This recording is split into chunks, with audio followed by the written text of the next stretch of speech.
Hola, soy Carlos y hoy vamos a ver 7 pasos para organizar tus finanzas personales a fin de año. Este momento en el que se cierra un ciclo y empieza uno nuevo es una oportunidad ideal para analizar tus finanzas personales porque puedes verlo de forma aterrizada y objetiva, es decir, con lo que realmente pasó el año pasado, no simplemente con lo que te gustaría que fuera. Cuando analizas la realidad de lo que sí hiciste y de lo que no hiciste, puedes aprender y tomar decisiones para planificar a futuro cómo serán tus finanzas personales el año próximo. Y el primer paso que vas a tomar es de identificar las cosas que hiciste bien en el 2020, o como se dice en inglés, tus wins o tus victorias. Y en finanzas personales, ¿qué pueden ser wins? Bueno, por ejemplo, si lograste cumplir tus metas financieras, aunque no haya sido al 100%, si lograste ahorrar por primera vez en mucho tiempo, si lograste llevar y cumplir tu presupuesto, aunque no haya sido todos los meses, si has logrado anotar y llevar el control de tus gastos, en fin, cualquier decisión financiera que hayas tomado y que haya sido inteligente durante este año, puedes anotarla. Sobre todo, si has logrado sortear y navegar la crisis financiera y la crisis de pandemia que hemos tenido en el 2020, anótalo en tu columna de victorias, analiza todas estas cosas que hiciste bien y al final, sobre todo, felicítate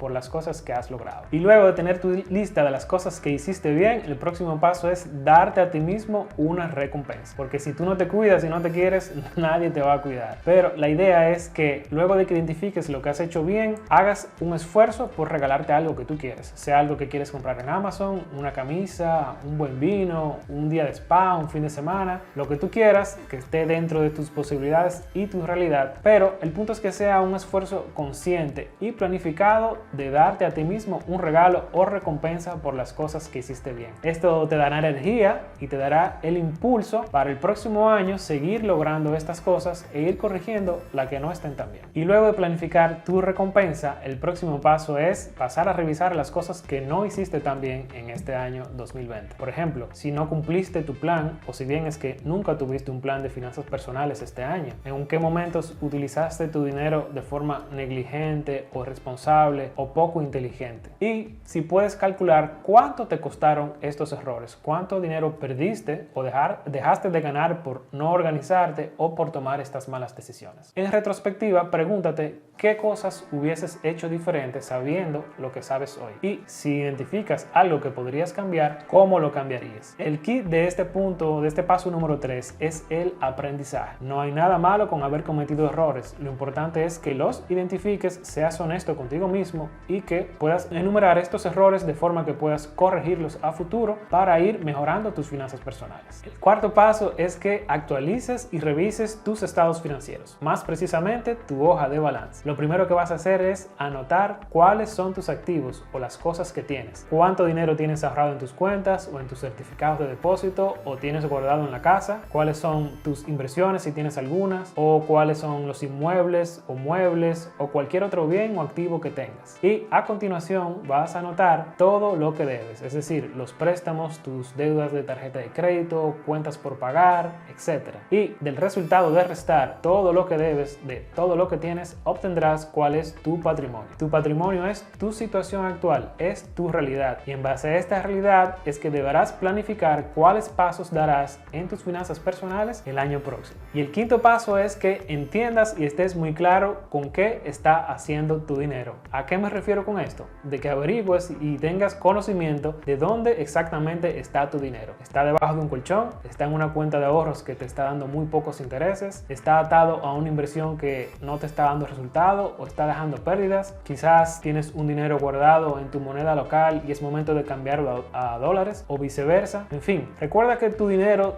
debe trabajar para ti aun cuando tú no estés trabajando. Y como en el año van sucediendo muchas cosas y hay mucho trajín y muchas eventualidades, no siempre nos tomamos el tiempo de evaluar qué está haciendo nuestro dinero. Así que ahora a fin de año vas a tomarte el tiempo de preguntarte e identificar si el lugar donde tienes colocado tus recursos es el óptimo y es el que te está dando los mejores resultados. Si tienes que visitar varios bancos para buscar instrumentos instrumentos con unos mejores retornos, o buscar oportunidades de inversión, o cambiar el dinero de una moneda a otra, o vender algunos activos para liquidarlos y utilizar el dinero para acceder a oportunidades nuevas y más rentables, pues este momento a final de año y antes de que inicie el próximo es ideal para saber qué tan fuerte está trabajando tu dinero para ti y qué debes cambiar si te das cuenta de que no está trabajando mucho. El sexto paso que vas a tomar es el de planificar tu fin de año. Sucede que a final de año tenemos muchos gastos. Hay muchos encuentros sociales, fiestas con la familia, la cena de Navidad, eventos con los amigos, eventos en el trabajo, que este año serán un poco diferentes por la pandemia, pero que de seguro tendremos algunos compromisos. Asimismo, también tenemos otros gastos o salida de recursos, como por ejemplo la compra de regalos, remodelaciones en la casa, etc. Aparecen muchas oportunidades para gastar dinero. Entonces, antes de que entremos de lleno en el trajín de las fiestas, este es el momento para decidir cuál será tu presupuesto para cada una de estas partidas. Cuáles cosas tendrás que dejar de hacer este año,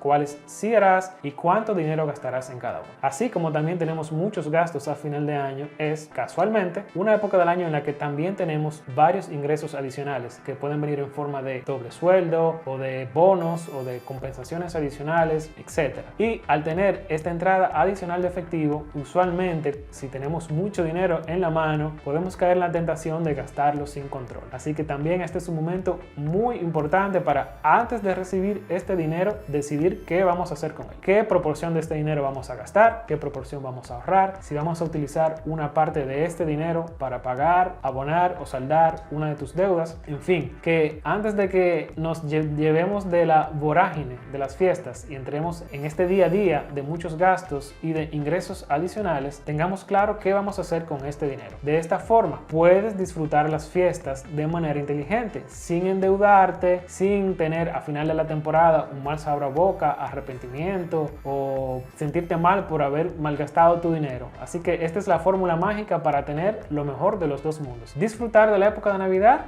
y mejorar tus finanzas personales. No puede ser mejor de ahí. Y el próximo paso es el de dar gracias y ayudar a otros. No importa en lo que tú creas, sé agradecido y da gracias por las cosas que lograste este año, incluso por las que no conseguiste o las que salieron mal, porque este ha sido un año de muchas dificultades. Pero igual hoy sigues teniendo la oportunidad de seguir haciendo el esfuerzo para que el próximo año las cosas mejoren. Asimismo, recuerda a todos aquellos que este año te ayudaron a crecer de una manera u otra. Dales una llamadita, dales un presente dentro de tus posibilidades, pero no olvides a los que contribuyeron con tu bienestar o con tu crecimiento en el 2020. Y sobre todo, no olvides ayudar a aquellos que lo necesitan. No importa si tienes mucho o poco, si tienes mucha necesidad o poca necesidad. Si lo que puedes dar es un peso, puedes darle un peso a alguien que lo necesite. Y si no tienes un peso para dar, regala tu tiempo, regala tu compañía, regala tu conocimiento, pero dales a otros un poco de lo que tú obtuviste durante este año, y así tendrás la oportunidad de cerrar el 2020 sabiendo de que has hecho todo lo posible por hacer del mundo un lugar mejor, y sobre todo esto te dará el impulso para iniciar el nuevo ciclo, el nuevo año, con nuevas energías y con perspectivas mejores de la que pudiste conseguir este año. Espero que este video te sirva, de que haya sido de utilidad para ti. Si fue así, no olvides suscribirte, dale a la campanita de notificaciones para que no te pierdas nunca lo que tienes que aprender de 5 a 9 para manejar tu dinero con inteligencia de 9 a 5.